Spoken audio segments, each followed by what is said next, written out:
Come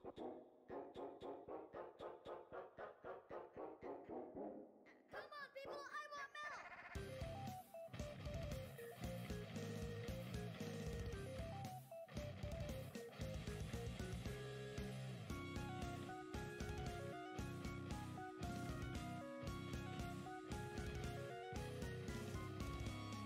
Faster!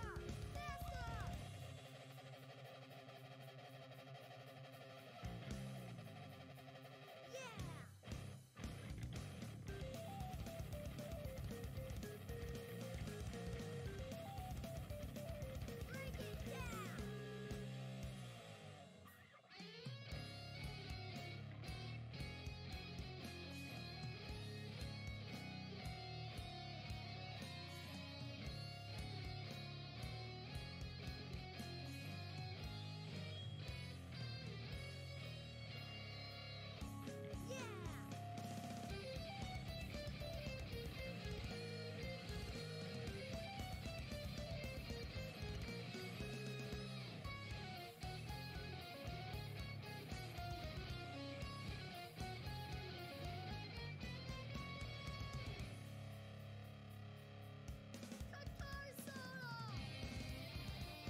And good evening, free enterprise fans, and welcome to today's prospectus for the highway to the Zemus Zone 4. I have to put the 4 at the end because I cannot put the 4 in the middle of the word highway if I'm saying it out loud. But I'm really excited for this. We worked really hard on this, and I'm here to introduce everyone because I am doing the restreaming, so I'm not going to be doing much talking today.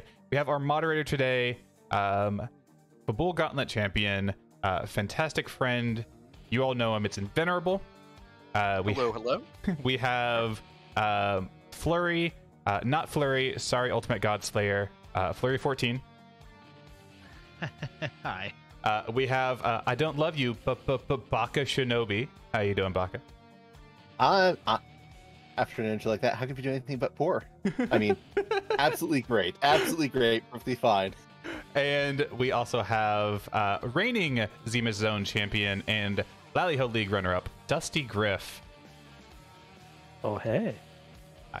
And then, you know me, your local friendly strawberry cow, Zoe of a Million. I am going to be behind the scenes tonight until a little bit later, and we'll get to that after these fine folk are done talking. But I'm done talking for now, so you all take the mic and enjoy. Thank you so much, Zoe. Really appreciate you handling the restream. And a quick shout out, chat. All the background, all the setup here, the stream layout taken care of by the illustrious and effervescent Scalikitty. Would not have this stream without her, even though Z's not in the voice call tonight. So thank you so much, Scala, for that. And right here at the top, we have the quests. But the quest section, we're not just going over the actual quests themselves. We're also bringing the key items into the discussion here, because there's something here missing from pretty much every tournament the workshop's put on over the last 3 years. I think it was Zemus Zone 1 the last time we didn't have case summon on as the participant. Yeah, that's a little while ago now. Yeah, that's a pretty humongous change. So what's the big logic behind getting summons out of the pool? People just offended at the royalty in Feymarch. We had a revolution on our hands. What was the big point that made the admins decide to ditch case summon this time, in your opinions? I was just sick of not getting anything from Odin's spot. I mean, I think everyone can agree to that. But you have it on, right? Yeah, no, it's we really want in this tournament to incentivize going towards the moon for objectives. It's been obviously a big meme in the community. Moon is haunted, and it's kind of the numbers kind of show it that often it's not that alluring to go up to the moon, especially early in the seed. So taking out those summon spots and then putting in the objective of Cave Bahamut together with that adds a little bit of spice there to make those moon spots a bit more appealing. Yeah, and add in if King, Queen Evelyn, or excuse me, King or Queen of Feymarch have your Darkness Crystal, you're not going to go and want to pick that up anytime soon. You're going to clear the rest of the Earth before you pick that up. Take those two spots out, you're more likely to have access to the moon early, and then you're just more likely to go and find something good at the moon. So it's kind of a shame that we don't see much of the final dungeon of the game, and we kind of want to change that up this time. Yeah, there's definitely like a couple good reasons for this. The previous tournament where we had objectives that were mostly based on Earth kind of lent people to not go to the moon, and after watching like a whole bunch of matches, the moon was almost seen as kind of like the gamble to make, right? Except it was also the gamble that no one made.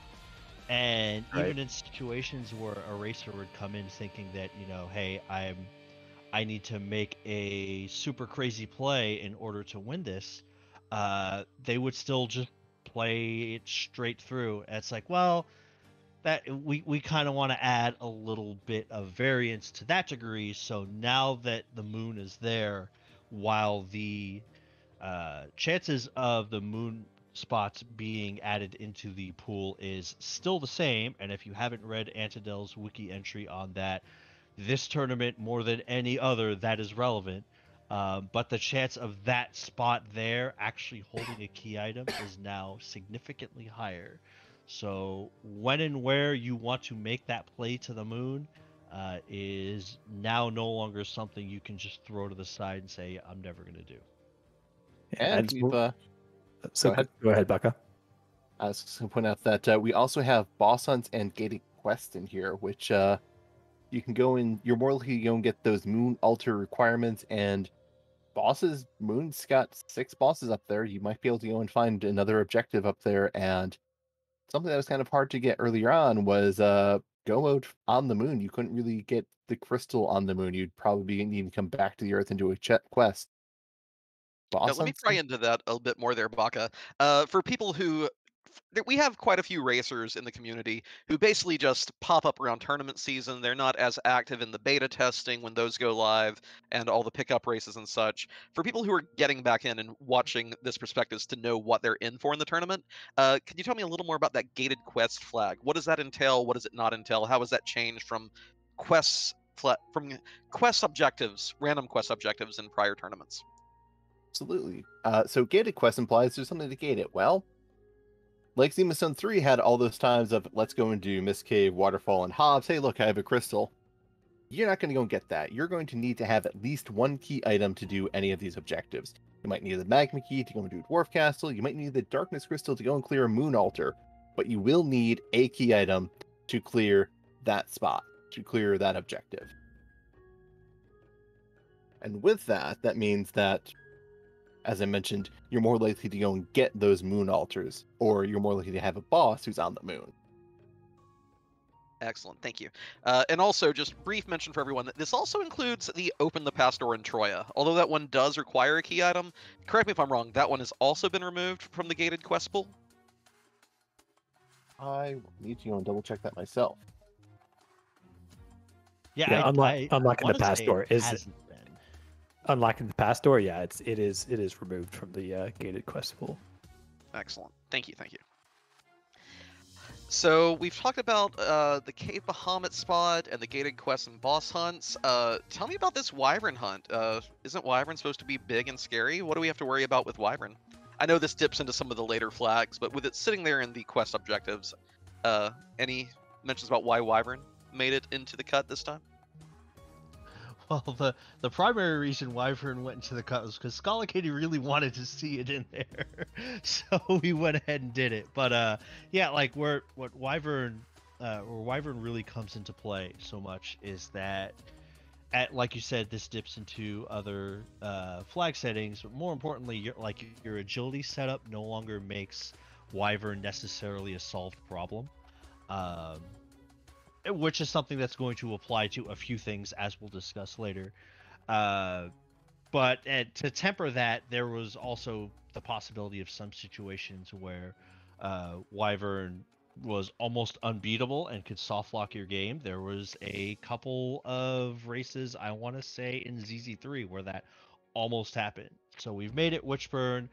There has been a change in the beta that's going to be going live, that the whichburn pool on Sea Hero is going to not have some of the more nastier it's Meteo, what do I do issues. So thankfully that's not there. There's still some pretty rough stuff, but all the stuff that's going to soft lock your game is possible there. But it also brings into play the meta of at what point in time do I maybe stop going for key items and check all the bosses that are available. Yeah, I do see that we have that boss hunt, and the random objectives can be bosses as well. Dusty, from a strategic standpoint, we've talked about pushing people to the moon, but with all these boss hunts potentially in play, how do you think that's going to change up your opinion of Giant, Moon, those two kind of being the big dichotomy and staying on Earth?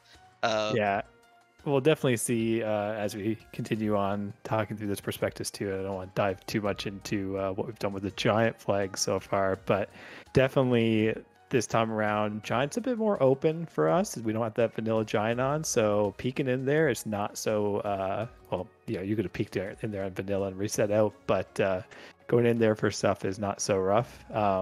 But also, with no life glitch on, you probably don't want to spend too much time in Giant trying to grind. It kind of depends on your setup. So with the boss hunts being what they are, definitely if you can go early in the moon and get some of those spot checks out of the way, or get some bosses done or key item checks done, it's going to be to your advantage on this Flagset. So it's going to be one of those things of juggling how powerful am I at a certain point of seed, and how confident am I that I can go and do these checks deep around the moon or at different spots to say, what am I going to do next?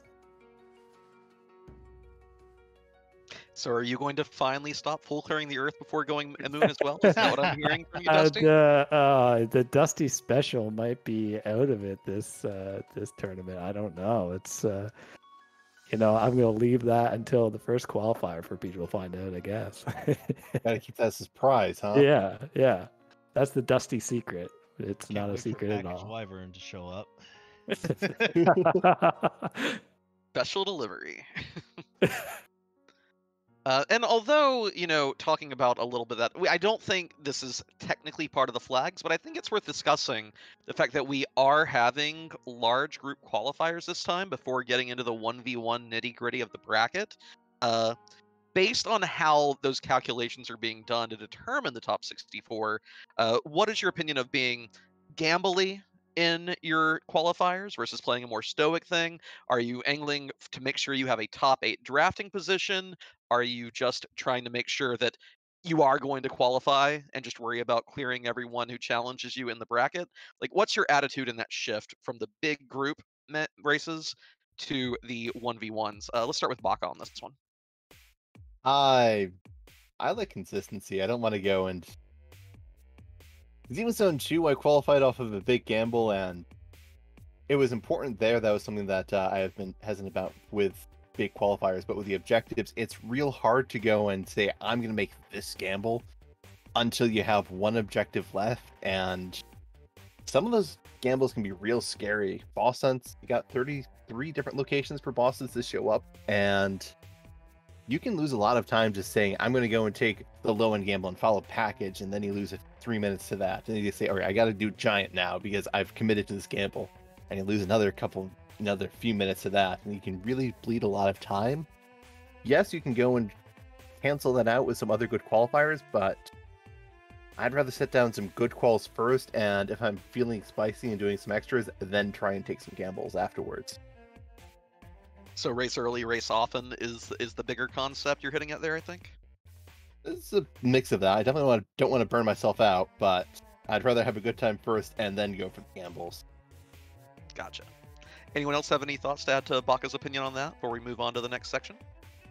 Yeah, I'd say it's worth mentioning that the cut line being what it is, traditionally with Zemus Zone, we have cut to 32. With this being cut to 64, I feel like it behooves players to kind of work on their fundamentals per se, and your basic clear time as far as playing a seed straight and not too gambly. It's going to dictate whether or not you make that cut line, as opposed to having like a hard luck seed where all of a sudden the line to 32 becomes a lot more strict. Granted, I believe the median talent of the free enterprise player has gone up and up every single tournament, to where I think the 32nd player is probably capable of a deep tournament run at this point. But the cut line being 64 is generous enough. I feel that not being terribly gambly is probably the way to go, and work on like your fundamental skills as far as getting just the seed done in as less a circuitous route as possible. Yeah, and to Flurry's point there, it's really interesting to play with such a huge field. I think we'll see a lot of people play in these qualifiers, especially the first couple. As typically as we've seen when we've done large qualifiers in the past, you see like 80 plus players or 100 plus, whatever, and it gets pretty interesting. But to Flurry's point of working on consistency and kind of working on your fundamentals, you don't get much of a better chance than comparing yourself against 80 other people, or more than that potentially that often. So being able to do that, and also to say, oh, this is what the top runners in this race did, because you'll have a lot of examples of that, the same seed you played, can be really, really beneficial. yeah, that's even if you don't go and make the cut, if you want to go and improve, this is going to be an amazing opportunity because you'll be racing the same seat as Dusty, Inven, potentially Fleury, all sorts of different people, and you can just go down that list of top times and see what people did and see just doing analysis of your play. I can go and even get you closer and more clean as the qualifiers go on. Excellent. Well, thank y'all. That kind of covers the where of the seeds. Where are we going to complete our objectives? What kind of ideas motivate you when to continue key item chains, whether to go for bosses. But let's talk about the tools that you're going to have at your disposal, beginning with characters. See Hero, first tournament where this flag is making an appearance. What all does See Hero do in the game itself mechanically? And then we'll go into what that means for your strategies and how you should play. Dusty, what does See Hero do to alter the base gameplay of Final Fantasy IV Free Enterprise? So when you start off Free Enterprise, if you have See Hero enabled, the starting character will be your hero. It will be the only instance of that character. You can't dismiss them. They'll have to do the ordeals fight alone, just like Cecil does in the original game.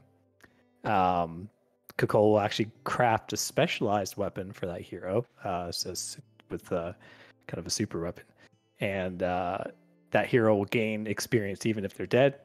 They're always going to be your agility anchor, and they're exempt from permadeath, which is applicable here. But yeah, so the big takeaway I find of See Hero is, and as most people will talk about, is the agility manipulation is more or less out the window as we typically would force in seeds, doing the juggle of some putting low level characters or low agility forced characters into the middle slot, and then working your party around that, and then working fights around that won't be that easy. You can still do similar plays on these flags like that, but it's not going to be as straightforward as it was in the past. And as such, you'll see people, I think, get into a lot more hairier situations than they're used to with regards to boss fights, especially I'm thinking towards the middle game, and the zero miss fight especially is going to be pretty interesting. Now, you mentioned one part of that I'm going to ask Baka about here, and that's you mentioned fighting the Ordeals Mirror Chamber solo. Baka, I know you did some analysis of this with all 12 characters shortly after the flag was released, and you had certain concerns. What are some of the rough things that people need to look out for, and what are some ways that people can prepare to be able to take down that fight, no matter who the hero is?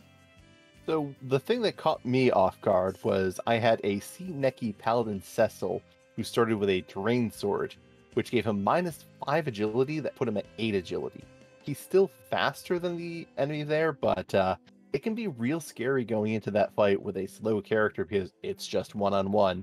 8 agility is enough to go and beat the fight and beat the boss in there in terms of agility, but you're going to want to go and be prepared for it. Having some J items is a good way to be prepared, having good equipment. If you have Form with a heroin robe and a power staff is going to be pretty well prepared for that, unless you're going through the gauntlet, and then you're going to be a little upset. But you're going to want to have some AoE tools and some damage tools to throw for those less than powerful characters. Excellent. Flurry? Yeah, as I would highly recommend in your initial loot pass to make sure that you are saving at least a J item, if not 2. Granted, it is a little bit hero dependent, but by and large, you're going to want to have some source of damage, and that's where you're likely to get the easiest one, as we'll explain later. So to that end, and there's the couple of the more niche items that you don't necessarily use often will come into play. Power staff becomes a lot more valuable if you have a tele anchor, because how else is Tele going to do damage without J items? Not many other ways.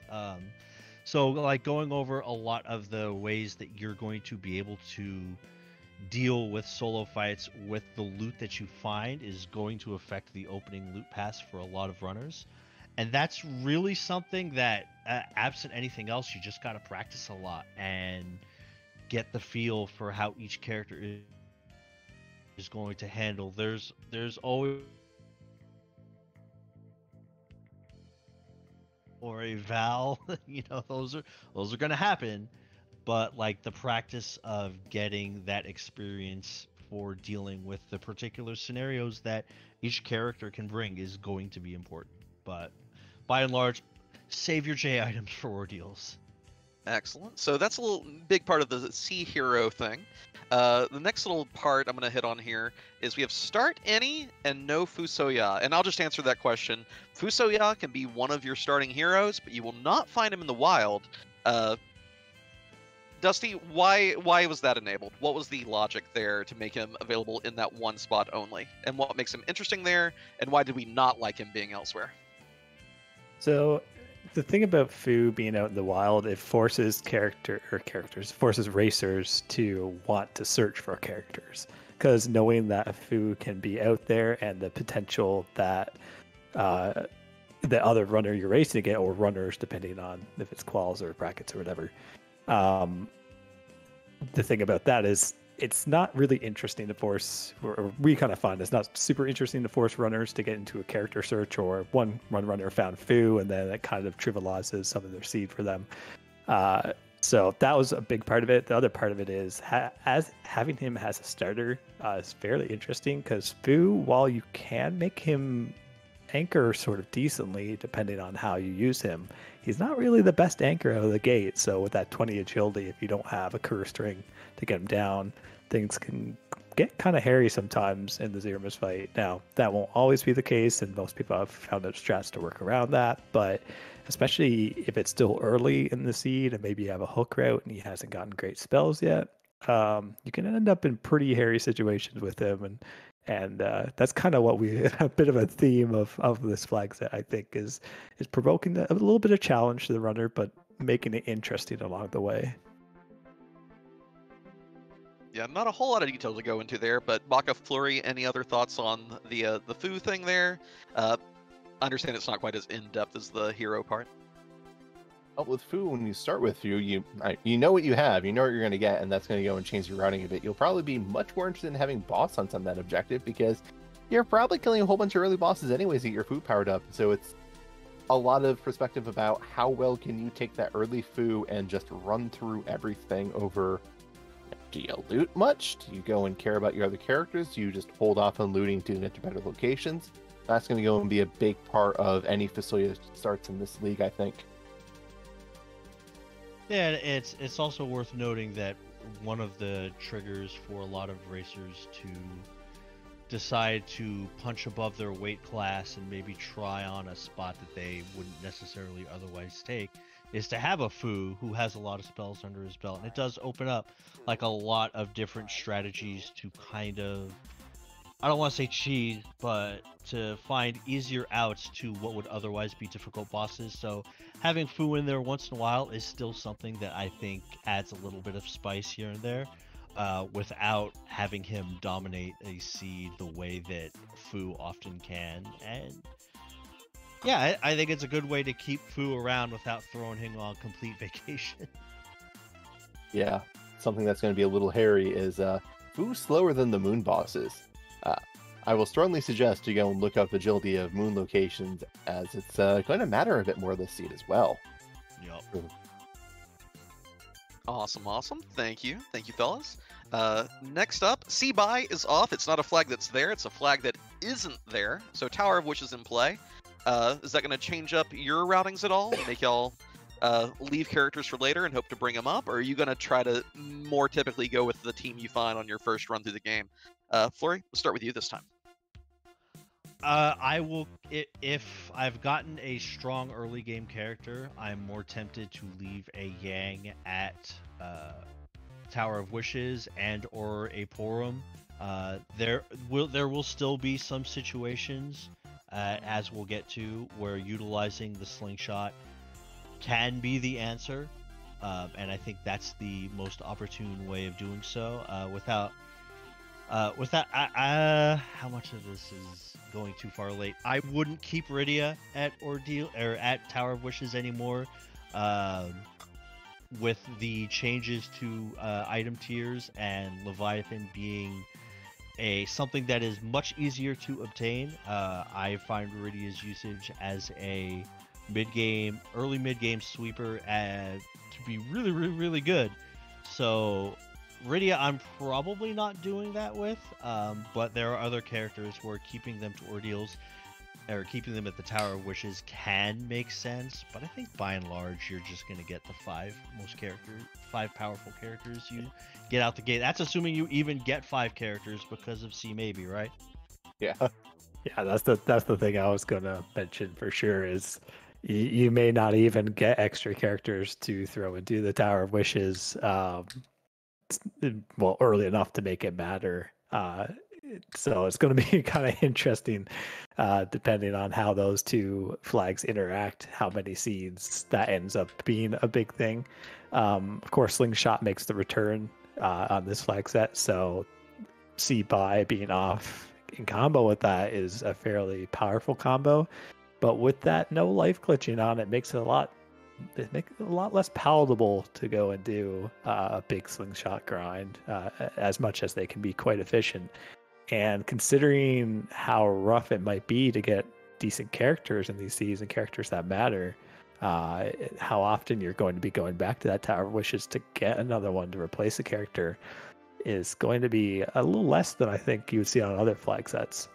Especially with the reason of you can't replace your hero for the agility anchor, so that benefit's totally taken away.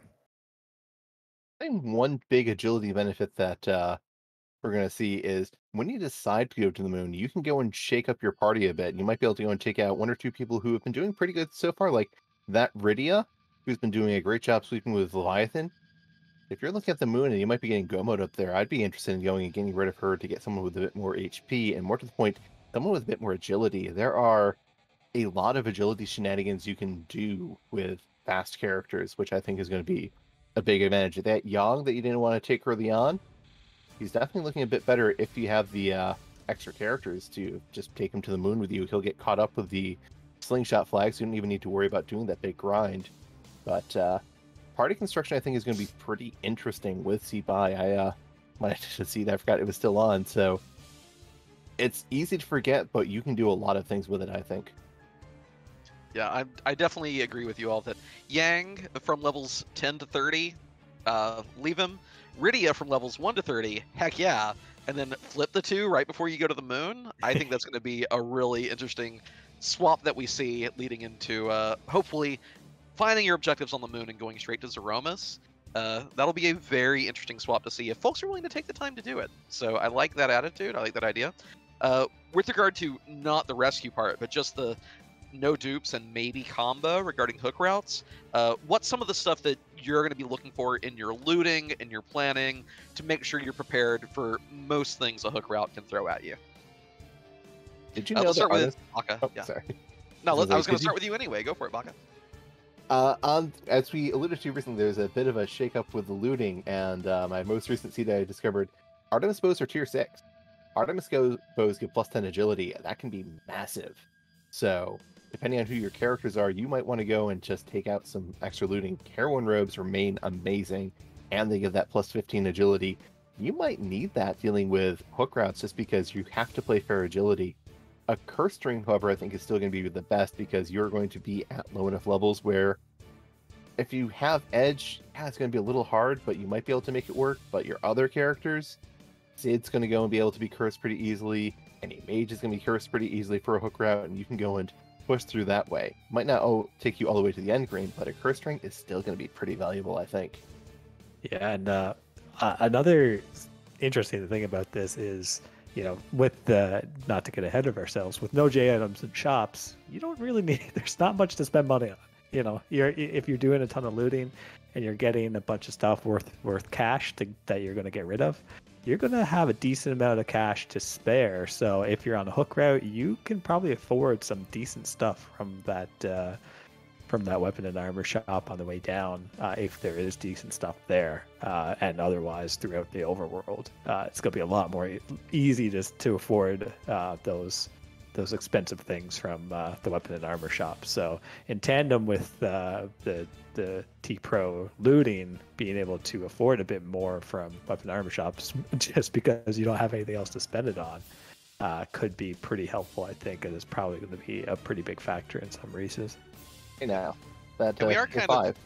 you are kind of segueing there, shifting from the characters to the equipment, and I guess I did set y'all up for that. But yeah, so Tpro, Sstandard Node J, and a Freedom Kit. Flurry, on that same note, talking about rough hook routes, how do you think we're going to see trapped chess battles coming into play this tournament? Do you think we're going to see more Eblin, more Stellmen? A lot of people always took the Mad Ogres on the way to a hook route, but there's no life glitch anymore. Does that motivate you to do the castle instead? Like, what is your plan when you see a nasty hook boss and you still have overworld to clear? Well, I think first and foremost, it with the possibility of having a limited party going into the hook, that even without exit, the option of if you see an early hook to get that boss information to form a plan of attack, even if it costs you a minute and a half, is something that's going to be incredibly valuable. I was a fan of the Cave Ebb and play anyway, but the push to tier 8 coming only from trap chest, if you see a Cecil, and you want a holy sword, that's your best place to get it. If you need extra levels, there are ways to get around the Mad Ogre chest that you don't necessarily have with the Cave Eblin stuff, but you're more likely to get a more significant bag of really good loot that's going to be very appropriate for your party. So I think you're going to see a lot more Cave Eblin, particularly. I don't even think Cave Eblin is off limits just around the hook route. I think if at any point in time you get like a fast way to go through those trap chests. Last I measured it out with Cursed Ring Palom, it was at about 5 minutes, and that's not a terrible time investment for what could be drastically game-changing equipment. And to be fair, you've said cave multiple times, but are you referring to the 3 trap chests in the castle? I keep saying cave, and I actually mean Evelyn Castle. But yeah, Evelyn Castle is significantly more going to be in play. The Evelyn Cave, since I've been incorrectly saying that, I've never been a fan of that Stellman fight. I feel like there's far too many ways for that to go wrong. I'd much rather take the Ogre fight if I'm going to take anything on the way, but again, like with tier 8 not being available from quest rewards on the overworld, that oops, I found an Xcal from Fabul Defense, that's not going to happen anymore. So that valuable equipment you do pull from a trap chest is more likely to find weight throughout the course of a seed, because now you're not going to have somebody else who didn't do that pull an Xcal from the Baron Castle. So I think Evelyn Castle gets a lot more play, and not just when it comes to the hook route, I think throughout the game. But to loop back to routing, and so Baka, I know that you didn't compete in Lally Ho League, but I'm sure you saw that there are a lot of racers who love to make the early Evelyn Castle play and reset out of trap chests, loot everything else. Do you think the increased value of the trap chest is going to change that this tournament, to where folks maybe don't make that their first loot stop, instead they plan to single dip it and clear the trap chest at the same time? Or do you think the value is still so great, it's still fantastic to go there early? I think if you plan on taking Castle Evelyn, going in, just taking the free stuff out of there first and marking where all your trap chests are might actually be to your advantage, because trap chest for gear is good, but also sirens are limited unless you get edge. That's some experience you can pick up on your team as well. Maybe you want to go and power up a team a little bit, go and push Palm to Quake a little bit earlier than you're expecting. I think people are going to be pretty interested in those trap chests and just having, taking the loot, getting prepared. Maybe you find something to do them really early in that castle as well. So I kind of think Castle Evelyn is going to be a hot spot early on in the seeds. Yeah, I could see that being a pretty decent play with Tpro on and the waiting and all that. Makes a pretty similar feel, it seems to me, as the end of LHL was. Even though I don't know if I ever did Evelyn Castle once, which maybe I should have. But it was a play that I never went into my repertoire. But at the same time, the benefit now, I think on this Flagset, maybe even more so. And as I have kind of thought, kind of general thing, maybe not necessarily just for this Flagset, but the earlier you get power, the better. And you're going to be a bit power starved on this Flagset. That no jadums and chops is no joke. So being able to potentially get a good handful of J items as well as equipment early on from there, even though you won't be able to do the trap chests, will be quite of a benefit to our runners, I think. Yeah, And another. go Yeah. ahead, Buck. I was going to say a lot of agility gear is higher tier, which is something that I think is going to be even more valuable on these flags. Yeah, let's get into the shopping a little bit. It is standard. We've not gone this up to S Pro like we've seen in some previous tournaments, but that no J flag is on. We do have the Freedom Kit that gives you 1 to 2 Sirens. It gives you, I believe, 10 Thor Rages, a handful of Starvels, and I think some Life Potions starting out. Accordingly, let's go with the big whammy here. Starvels. How is this changing up your boss strats? How are you rationing them? What place before where you had used them willy-nilly and now you're like, oh no. Let's start with Dusty on this. What bosses are you worried about now with limited Starvel put in the pool? Yeah, I feel like, we've obviously taken out the big worry of Wyvern in terms of saving up your Starvales to deal with him. But I mean, if you get even now, if you get Bahamut in a spot where he has a decent amount of HP and not great magic power, and you're not super strong yet, that could be a little more annoying than before. And also, Golbez, I find personally is a boss that can eat some Starvales from you depending on the spot.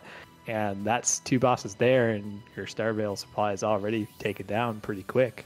You might also want them for D-Lunars depending on where they are. And if you end up with, depending on how many Starvales you end up with at the beginning and how many you have at a point that you find them, it can be pretty tough if you're trying to pull off the frog strats with them.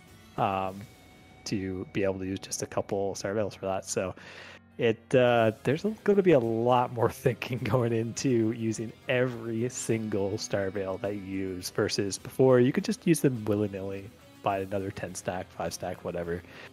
Maybe not that lax, but still, this time it's going to be a lot more thought put into it. And Flurry, aside from Starvales, what J item are you going to miss most, and what's your plan to work around that? Well, I think most people are going to miss Sirens the most. I'm personally going to miss Hourglasses the most. Those are kind of the 2 big ones, and Bacchus Wine especially, for the Z fight in particular. It does put a little more value on your party members that can achieve similar effects, whether it's stopped to get past like one particularly troublesome trap chest fight, or even I know y'all had mentioned earlier that you'd like to swap out your Iridias for like a Yang. At least in playtesting, I found myself keeping Iridia because I needed my white mages to cast Zerk, and I could hopefully rely on Asura, not doing what Asura tends to do when you need her to do it, and letting the Asura carry the healing there.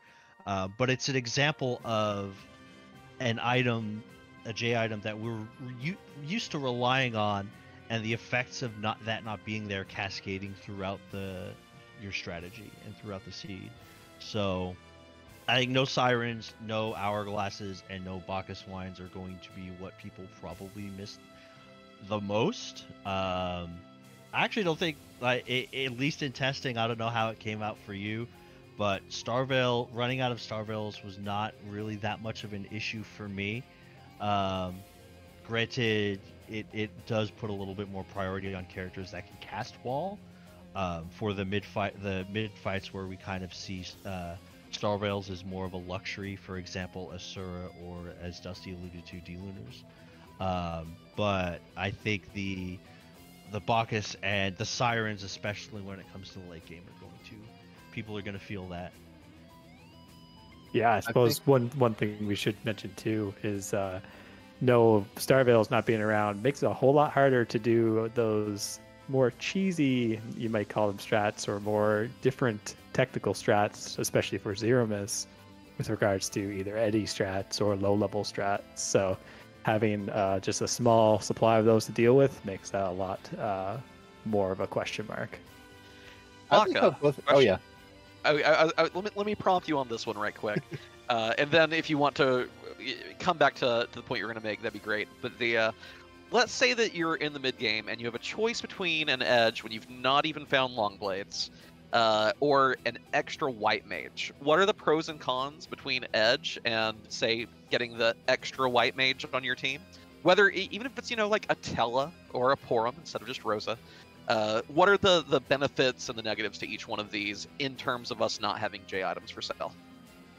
So, first thought is just going to be based really heavily around your anchor, because if you have, say, Edward as your anchor, that edge is just going to be vastly more valuable than Tella. Edward is going to be so fast by the end of the game, Tella's going to struggle to get any turns.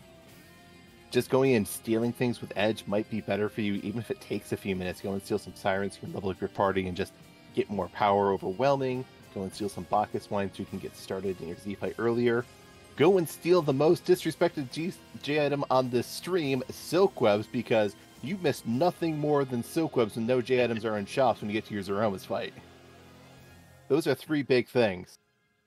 But if you have a slower anchor, I think the white mage is going to be better because you don't have to spend the time stealing stuff. Porum is going to go, and she might go down on your Z fight, but you got life potions. It's going to be one of the few things you buy in shops. Just keep bringing her back up to recast Zerk.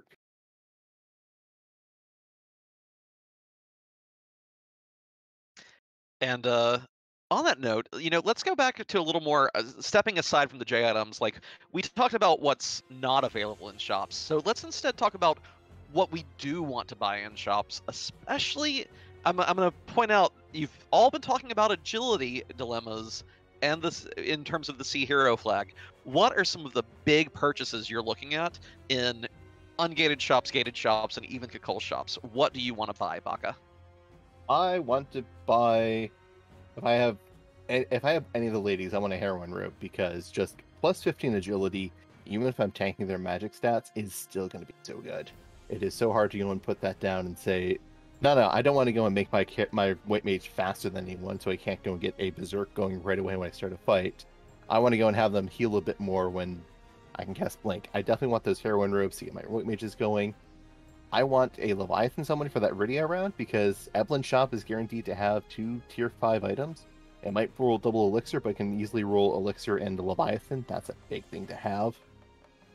And curse strings, they're still good. You might not be able to go and curse your edge down to make your team RA5, but it might be enough to massage agility where you can get through something that edge isn't quite carrying for. Dusty, what purchases have you been looking for while we've been testing all these flags up? What are you always thankful to see in a gated or a Kakul shop? I'm still in ungated. I'm still a life potion searcher. In gated, I'm still I'm still looking for weapons to make edge a little spicier. Edge is still pretty nice on these flags, I think, but it still relies on him actually having something to make him be able to do a little bit of work. As well as, just like Baka mentioned, that the gear like heroine robe, dragon whips, that sort of thing, very spicy pickups. Rydia is going to be a pretty big factor in this flag set, which is going to be pretty interesting to see.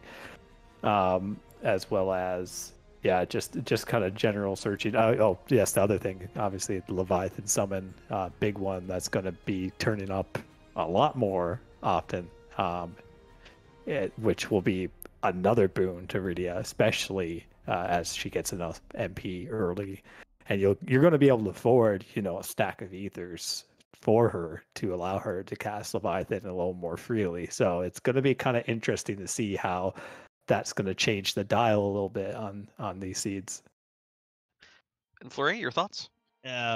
Also worth noting quite a bit as far as items that are going to push you over that sweet spot. The Kakul shop will often have a crystal ring for sale, and that's a big deal because that +5 is usually enough to put your mages over that sweet spot if you happen to have a mage anchor. And the percentage on crystal ring showing up is pretty high, so you're going to want to have some money for that.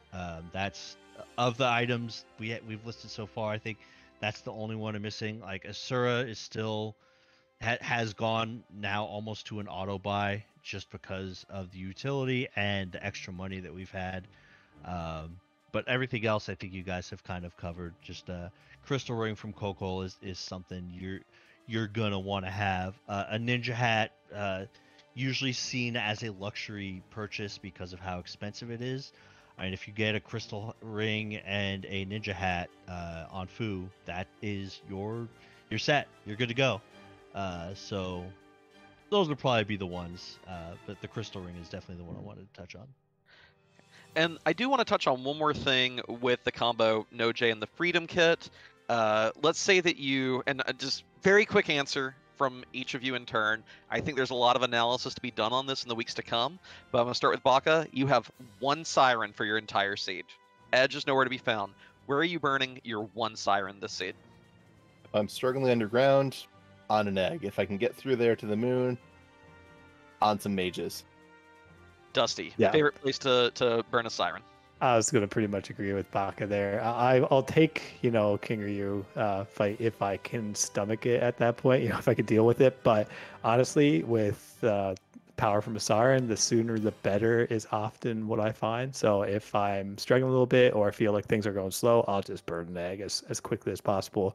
And more often than not, I think you're going to be able to be set up to do wizards mages pretty quickly. You're probably gonna have a mage masher weapon, so doing the 3 wizard siren would be pretty nice. And Flurry, you have any spicy answers, or are you of one accord? I think it's egg every time without question, immediately as soon as you can do it. Because the life glitch is off, you don't get as much value from the wizards and the gold dragons, and the lack of crowd control means they're going to be taking a whole bunch of turns. I'd almost prefer to do a behemoth over that, and you don't need sirens for behemoths. Failing that, I think you take the egg as soon as you can do it. And it also, you want to have at least 3 party members so that your remaining members slingshot, but I think you do the egg every time, right away. I think that about rounds up supplies and equipment. I did write down one little note, though. Someone mentioned purchasing a dragon whip earlier, and there's a subtle little aspect of the tier changes in the new release, and that's that the only weapon that does bonus damage to dragons and is lower than tier 7 is that tier 5 dragon whip. Artemis arrows got bumped up, so if you want anti-dragon damage below tier 7, the whip is your only choice. Get that heroine robe, dragon whip ready out. Zeus gauntlet, if you find one, she can equip those after she grows up, and she's your dragon slayer, barring a lucky tier 7 drop. Someone in chat's gonna say it, right? Let Rydia do something. Yeah, someone's gonna do it. Well, additional conditions. We do have alt gauntlet in play. Bosses are standard. But the whichburn has changed for the upcoming tournament. Baka, you want to give us a brief rundown of some of the things we won't be seeing? I know that the pool is still not we don't know the full pool, but what are some of the nasties that have been removed that we don't have to worry about? Well, we no longer have to worry about big rocks being hurled at us, nor do we have to even worry about Big Bang or Zentetsuken from the Odin spell. Those are going to go and not be in the pool because those are pretty good ways to get instant wipe. You can't reflect it, you can't really go and do much about it except hope you have Edward hide from it and then try and recover the rest of your party if that magic power is too high. So most of the instant wipe damage spells are out. Glance, however, you can still go and have the dance party with everyone confused and not quite doing their steps right. Dusty, over under on how many times you will open that fight with a Star Veil in the first few weeks of practice, just to realize that you didn't need to use a Star Veil. Every single time up until I'm out of the tournament, basically. Yeah. Yeah, that's such a habit, I think, for everyone who plays for Enterprise, that match 2 item menu, use Star Veil. Dang. I just wasted one. But yeah, that's going to be definitely something to get used to. And as much as that Witchburn flag makes Wyvern a little less scary at the beginning of the fight, he can still do nasty stuff, and he's still going to go into his regular I'm going to nuke you phase, and that hurts. So he's still something to deal with. Flurry, any additional thoughts on the Wyvern situation? I mean, just wait till you get a Wyvern with glance. That's all I have to say. That's my favorite. I like retreat. And chat, just for clarification, glance is an attack that it tries to inflict charm on your entire team when Wyvern uses it. So that's the. It's a very easy way to wipe yourself by using your own abilities. So we have some fairly standard stuff here. No free characters, no free key item. You still have to hunt D-Mist. That's kind of a secret boss hunt added in the pool.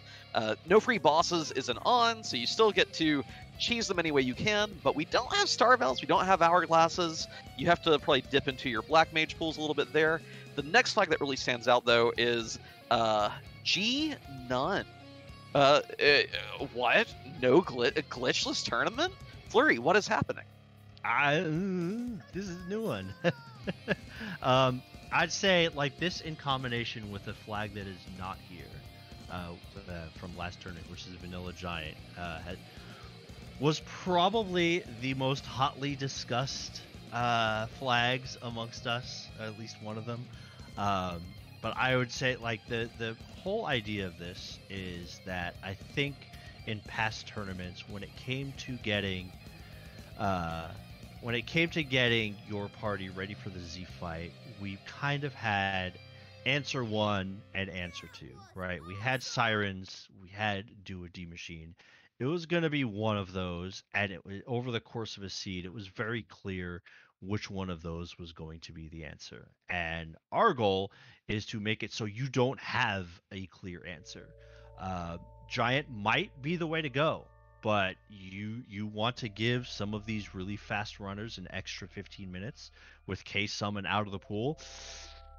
That's a tough ask sometimes. And somewhere Demarine might be doing a dance because we may see the return of doors all over the place. Like doors from Sealed Cave, that's a thing that gains a lot more weight. Behemoths from Cave Bahamut gain a lot more weight. Trapped Chest from the in the LST gain a lot of weight. So I think the combination of these flags makes it so that your answer to grinding, if you even feel you want to grind, is not as much of an obvious answer.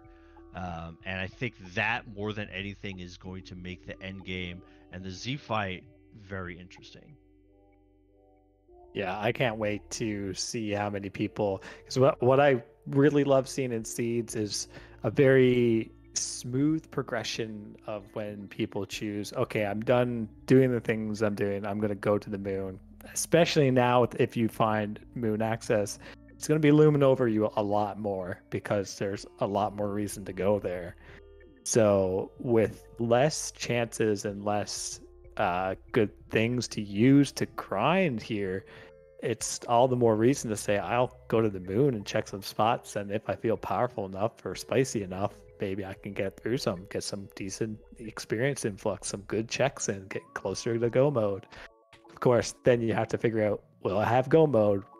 How do I fight Zero Mist with these levels, and what do I do next? So there's a lot to that equation, I think, with that life glitch off, with Vanilla Giant off, and with Sirens not really easily accessible in these seeds unless you have an edge. I think another big question is you have the Sea Hero flag on, which means you don't get to go and always do the Zeromus fight at your preferred agilities.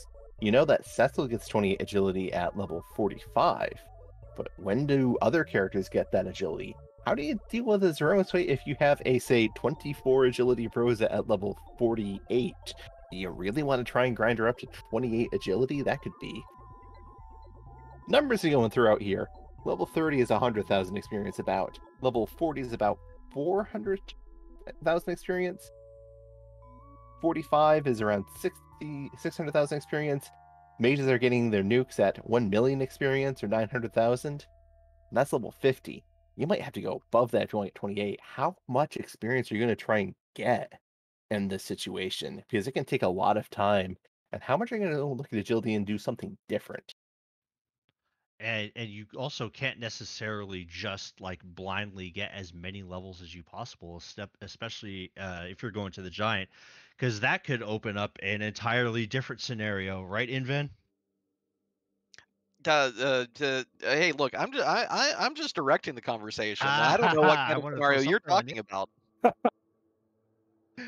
about. Well, we're stealing it from Inven, but you can actually overlevel to the point where you make your Zeromus fight even more difficult.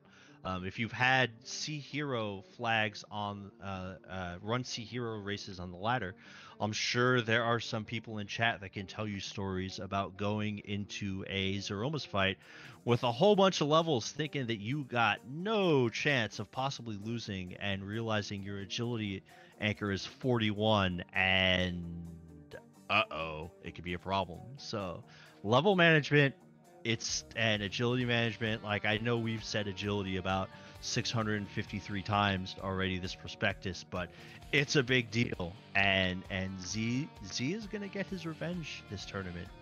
I think so. Yeah, and to be clear, absolutely don't think you're done checking armor shops once you get underground.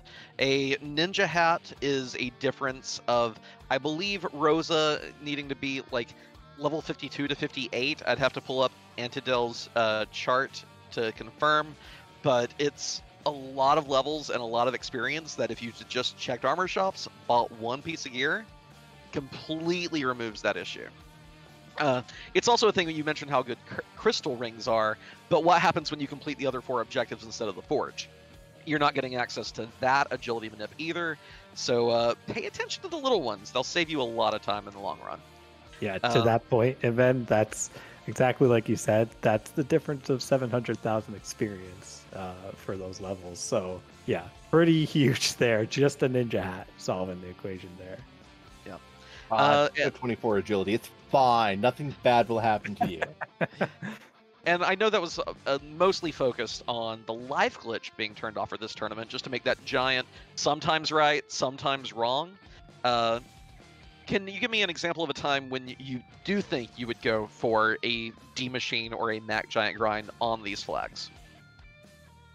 If I have the enviable party of Punch Mage, Black Mage, White Mage, and Tella, I will probably want D machine grind because I'm probably not getting power any other way, and it's just going to be faster.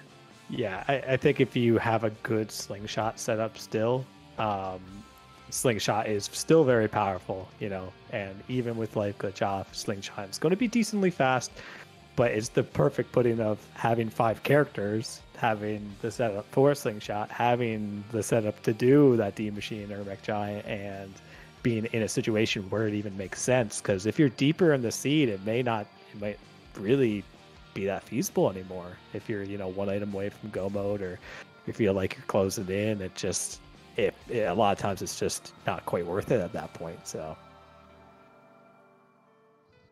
yeah, I'd probably also want to see a pretty nasty hook route in conjunction with all of that. I probably ran about 10 to 15 of these in testing, and I didn't giant once, so I'm not entirely certain. For me personally, there's going to be anything that puts me up there. I do like the idea of going into the giant, if you've been keeping track of your bosses, to possibly check for something free, to possibly check that last arm chest. If you've taken a look at the waiting chart, take a look at that last arm trap chest. It's pretty good. But as far as like actually doing a D machine grind, the circumstances would have to be very specific for me, but I could be totally wrong there. We don't have an answer, and I think that's kind of the point. Yeah, exactly. The fact is, we saw that a lot in Zemus Zone 3. The setup with all the free characters made it very clean for people to do an early D-money grind, nuke everything into oblivion. Here, that might not be the right call. There will be times when it is, but that's up to our lovely player base and competitors to figure out exactly when to do that. As for the other glitch that's missing here for the first time ever in a tournament, the Sylph glitch. I know there's not maybe too much to talk about the logic behind that, but Dusty, you want to hit that one? Yeah, I mean, the interesting thing is I feel like we've talked up pretty a lot through this flag discussion, and Sylph glitch isn't even on for her. So and that's typically basically what people mainly use Rydia for. So to say that she still is a pretty useful character, even with that off on this flag set, is saying something, I think, about the strength that Rydia can bring with that Leviathan or Heroine robe and Dragon Whip setup, as well as bows and that sort of thing. So she still has a whole ton of power and utility she can bring to the table, even without Sylph being on. It's not like you can't use the Sylph. It's just you'll have to deal with her MP pool at the same time. What do you mean I can't go and just cast the 10-second virus infinitely at level 4? I'm not used to this world. But yeah, it's going to go and be a big adjustment. It's interesting to see that Rydia is getting challenged in a different way, where her Sylph early game is no longer going to be able to carry as much because, yeah, you can go and buy some ethers, but maybe you want to save some extra money for all that agility gear you want to find from shops. So it's going to be a lot of fun stuff looking at just how this is changing for Rydia in general. Yeah, at the risk of downplaying, I don't think it's that big of a deal for her to not have the Sylph glitch, because getting to 50 HP is really one or two fights in which I don't think that you had the MP to begin with. And if you have to cast Sylph enough times to where you're running out of MP at 100, 125, 150, the animation for Sylph is so long that you are probably losing time anyway. And ethers, because everything else has been removed in shops, ethers are plentiful. They will be in multiple locations quite often, and you will also quite often have the money for them. So I don't think it's that huge a deal, other than maybe you have to take an extra 10 on ordeals, which can be a bummer sometimes. But Rydia still is massively buffed this tournament, so she's gonna be the star. She's gonna have her moment, that's for sure. All right, well, I think that covers most of all the big topics we wanted to hit. I do want to go back to each three of you before we turn it over to Zoe for some hard numbers, some spicy data. Just if there's anything you feel we've not pointed out enough in this prospectus, anything that just slipped through the cracks, or if it's just a point that you want to highlight yet again, this is the chance. Let's start with Flurry first. Well, I mean, I kind of say this every tournament.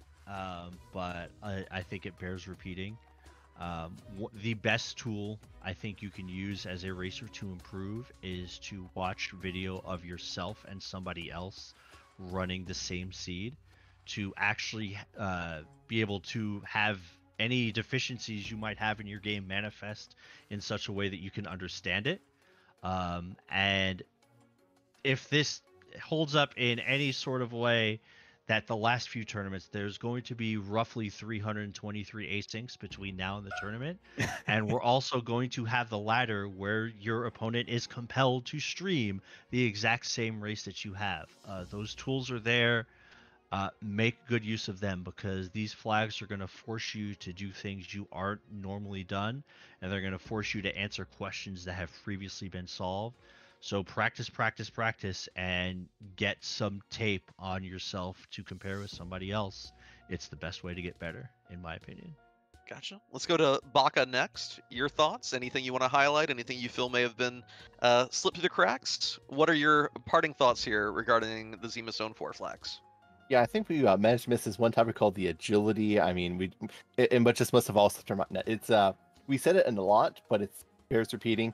Agility is going to be a huge part of doing well in Sea Hero. Understanding in general how it works is, I know people call it black magic, but it's more manageable than it initially appears. And it's going to be very important to go and experiment with that, and to go and see how it affects your gameplay in general, because you're going to be dealing with a wide range of agility values. You're going to be dealing with people like Edge and Edward and Kane as heroes who can get really, really, really fast, and then the rest of your team is barely taking turns, so maybe you need to look into how you're dealing with that. And you can still get Pella and Palom, who are reasonably slow characters and can go and put you in an awkward situation of bosses are going to be faster than you, and if you're not cursing them, you're still going and playing fair agility. So this is going to be a real test of how well can I adapt to my current agility situation to the fight I need. And I would definitely encourage to just explore that system as much as you can, because it will be to your benefit. Excellent. And saving the reigning Zemus Zone champ for last, Dusty, final thoughts on the flags, things we may have overlooked, things you want to highlight, parting thoughts before we go over to our statistician for the evening. Yeah, I definitely want to highlight a bit of what Flurry was saying again. This flag set it's honestly one of my favorite flag sets I think we've come up with for a tournament, because it's fairly standard. There are some bells and whistles to it with Hero, but I think they just kind of enhance some of the challenge of the flag set rather than take away from any of it, take away from any of the other special parts of the flag set. So I think this is actually a fairly standard flag set that's going to be very tournament fun. And the best thing you can do, is practice it, practice challenging situations. They're going to come up. You're going to face a Kanizo at hook route with Porum and Eddie and Tella. That might happen. So putting yourself in those situations and sharing seeds with people, playing asyncs, asking questions is going to be the best way to get better at these, because as much as they may look intimidating and there will be challenge to them, there will be ways out of situations every time, and asking questions of other community members and working through it like that is typically the best way to do it. Awesome. Well, I'd like to thank all three of you for your time tonight and all this valuable input. I think it's been a great discussion. We're going to flip over to, at this point, turn it over to our amazing restreamer, Zoe Vermillion, who has done a lot of data analysis on a lot of seeds to understand a bit of the key item distribution, what we're looking at with regards to where you may want to angle your routing and everything. Zoe, are you there? Are you ready to take over for us? Yeah, absolutely, but don't go anywhere, because I need to segue into this. So when we were discussing this flag sets, and particularly, let me scroll back up here to the very, very tip top, where we have our key items, no case summon, and then these objectives. We were wondering, okay, we want to encourage more Moon. Like, we all know, we all watched the Laliho League finals, and Dusty, you and Pancakes just didn't touch the Moon, like, at all. And if I'm the captain of Team Nevermoon, you're the founder. It's something that we both definitely championed during the tournament. If you were going into this tournament without having known what I'm about to show you, what do you think your likelihood of trying that again, of staying on Earth, would be? What would your gut say, Dusty? I feel like the flag set definitely tells a bit of a story this time around that's pretty different than LHL. So I feel like I would feel a lot more compelled to touch on Moon, especially considering there's not like as much benefit to waiting around. You can't do an early grind and that sort of thing on these flags. You have to figure out your experience elsewhere. From a first glance, it feels like to me, having played some seeds of these, admittedly not as many as some other people, but that Moon would be more what I'd be towards. And this is someone saying it as playing basically every other tournament and being Team Nevermoon. So. All right. So before I transition over this slide, I do want to preface this with the fact that this analysis was run on 500 spoilers that board generated for me based off of this flag set. So it is not a statistically significant sample size of all the possible seeds, but it is a tournament-sized sample size. So it is something within the realm of possibility that we would see for the entirety of ZZ4. So Dusty, you're kind of right on the money, because including the Cave Bahamut spot, we are looking at a 86.6% chance of a hard required Moon, and only a 13.4% chance that Team at Nevermoon would pay off. Oh, we're seeing some cutscenes this tournament. Let's go. Spawn that well, y'all. but this doesn't tell the full story, because this does include the fact that we always have Cave Bahamut. So you could easily just stay on the Earth, you know, get your 3 of 4 objectives, get your Darkness Crystal, and then go to the moon, take out Cave Bahamut, and you're good to go, right? Right? Yeah, of course. Sounds great. Yeah. Yeah, I would do exactly that. Yeah, sorry. It's about a coin flip whether or not the LST itself is going to be hard required, with a slight edge towards it, yes, being hard required. So good luck trying to develop any sort of relevant meta. Yeah. It sounds like the You meta love to is see go it. fast. Just go fast. Be fast. I like being fast. Yeah, this was when we were running the analysis, or when I was running the analysis on the Flagset, and I finally got all the code into place to analyze the spoiler logs, compile all of the data, and I hit the button, had it spit out the numbers, and I saw a coin flip for a hard required LST. I was over the moon, and that is only a pun. Yeah, no, it's fine. Sorry, Buck, I'm stealing your job here. I was so happy, and I know when I presented it to the admins, they're like, well, that worked out better than expected. I am excited to see which restreamer ends up getting the crown of Moon's Haunted, because again, you have the coin flip here tentatively. Like, who is going to be the cursed restreamer of Zemus Zone 4 who never lets anybody do Moon stuff? I'm excited to see who wins that title. My money's on Solaris. I'm waiting for the restreamer who goes and gets everyone has to go to the moon early, and you've got Val, Antlion, Golbez just all sitting up there waiting to say hi, and you have to go back to the Earth after every single trip too, because it's just something so rude, and you want to run away from it. I'm curious to see how many seeds like that we get. Yeah. And then I didn't make a pie chart for this one, but for the benefit of Solaris and Dijon, I did also run the numbers to see how often a hard required giant would come up, and it's about 1.6%. So a little bit less than 1 in every 50 seeds. So we'll see it. Hard required, though. Hard required. That is Do you have hard the numbers required. on, like, how often just one of the boss hunts is there and you get some value from it, though? That's what I'd be interested to see. I would say greater than 1 in 34 seeds. Just periphery numbers, knowing that Wyvern's always going to be an objective, and there's always a chance for additional bosses. I didn't run the numbers on just value and giant. I just ran it for hard required, which, 1 in every like 50 seeds or so. We're going to see that. We're going to see it multiple times. Can we make that request? Because I would love to see those numbers. Because I would like to see people go to the giant, not to grind, just because they want to take down the 2 bosses there. Like, no, I got a boss here. I'm good. Let's go get the XP that way. It's a lot of experience at those 2 spots. Yeah, I can run those numbers. I plan on releasing at least the analysis that I ran between this. I also ran some on the actual boss locations itself, because all of this logic was built based off of the boss locations. So like which boss locations were most likely to be required and hard required. So I'll release all that analysis, and then I might release the data set as well. I don't think there's any downside releasing the 500 square logs if anyone else wants to check my work or run any other analysis on it. It is using an outdated version of the flag set though, so that'll also be a big grain of salt. But the key items and objectives, they all stay the same, so that didn't affect anything. But yeah, hope you enjoy coin flips.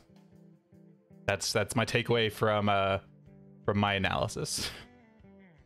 Well, and I'll note that hard required versus skipping it, like, just because it's a coin flip hard, Oh yeah, hard required, doesn't mean that you still have like significantly good chance of finding an objective there. yes, Or multiple, because it's So- 4 or 5. You don't have to do Yeah, it's so 4 or 5. So I did also get the number on that. On average, any given seed is going to have about 1.4 like key items that you need on the moon, or like it's going to be involved in 1.4 ish objectives. So a little bit less than 1.5. So you're almost always guaranteed to have at least one place in the LST that you need to clear if you want to, dive LST early to try and find that value. Go for it.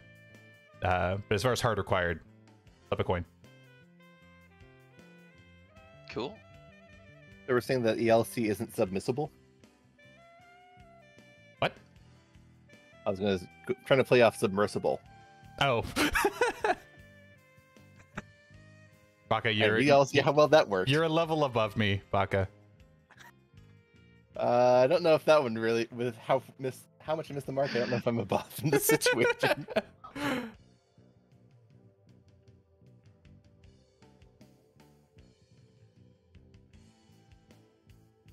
That scene doesn't have my mic on it, chat. I'm going to flip us over to the outro screen again properly and let y'all see yourselves out. We will be rating GPS, by the way. Awesome. Thanks, everyone. It was fun. Thank you for Yeah. having me. It's been a great time. Thanks, everyone. Good luck. Good luck indeed. Good luck. Have fun.